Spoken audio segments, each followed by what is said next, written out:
Hi மக்களே வணக்கம். Big Boss season 9 நம்ம சேனல் எல்லாம் சப்ஸ்கிரைப் பண்ணிவிட்டு உங்கள் ஆதரவை தெரிவிச்சுக்கோங்க. இன்றைக்கி பார்த்தீங்கன்னா நம்ம விக்ரமோட ஃபேமிலி வந்திருக்காங்க. விக்ரமோட அப்பா அம்மா ஒய்ஃப் இவங்க 3 பேர் வந்திருக்காங்க. இவங்க வந்து ஒரு ஃபன்னான ஃபேமிலியாக தான் இருக்காங்க. ஸோ யாரையுமே பெருசாக குறை சொல்லல தான் சொல்லணும். ஸோ எல்லாரையும் ஆவரேஜாக என்னென்ன தப்பு பண்ணுறாங்க, என்னென்ன அவங்ககிட்ட இருக்க ப்ளஸ்ஸு, பாசிட்டிவ், நெகட்டிவ், ஸோ இதை மட்டும்தான் ஓரளவுக்கு ஜென்யூனாக சொல்கிறாங்க. ஸோ அது மட்டும் இல்லாமல் யார் மனசும் காயப்படுத்தாமல் பேசுகிறாங்க. எதை சொல்கிறதுனாலுமே ஒரு ஒரு ஃபன்னாகவே சொல்லி முடிச்சிடுறாங்க. ஸோ உண்மையாகவே ரொம்ப அழகான ஃபேமிலி.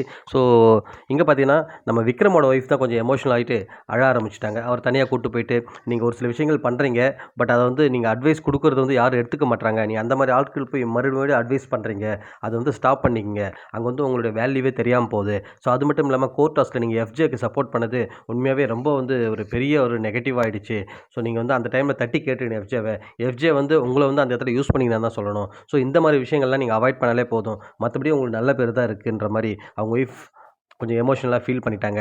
ஸோ நீங்கள் வந்து இதுக்கப்புறம் வந்து கொஞ்சம் ஒழுங்கா இருங்க. ஸோ இங்கே வந்து நீங்கள் கப்பை ஜெயிக்க தான் வந்திருக்கீங்க. நிறைய பேர் பாசத்தில் போயிட்டு நீங்கள் வந்து உள்ளே மூழ்கிற மாதிரி இருக்குது. அப்பப்போ அம்மா சத்தியம்னு சொல்கிறீங்க. ஸோ அதெல்லாம் கொஞ்சம் அவாய்ட் பண்ணிக்கங்க. இந்த மாதிரி சொல்கிறாங்க. ஸோ அது மட்டும் இல்லாமல் உங்களை புது விக்ரமா நாங்கள் பார்க்குறோம். நீங்கள் வெளியிருந்து இங்கே வந்து நிறைய சேஞ்சஸ் இருக்குன்ற மாதிரி சொல்கிறாங்க. உடனே விக்ரம் சொல்கிறாரு, இங்கே இந்த வீடு வந்து எல்லாரையும் மாற்றிடும். ஸோ அதுதான் இந்த வீட்டோட மகிமைன்றாரு. ரொம்ப பாசத்திலே மூழ்கிடாதீங்க. இருக்கிறது 2 வாரம் தான். ஸோ அதில் ஒழுங்கா கேம் விளையாடுங்க. உங்கள வின்னரா பார்க்கணும்னு சொல்லிட்டு அவங்க ஒய்ஃப் ரொம்பவே வந்து மனம் உடைஞ்சு பேசிட்டு அங்கேருந்து கிளம்புறாங்க மக்களே. அடுத்த வீடியோவில் உங்கள சந்திக்கிறேன். நன்றி.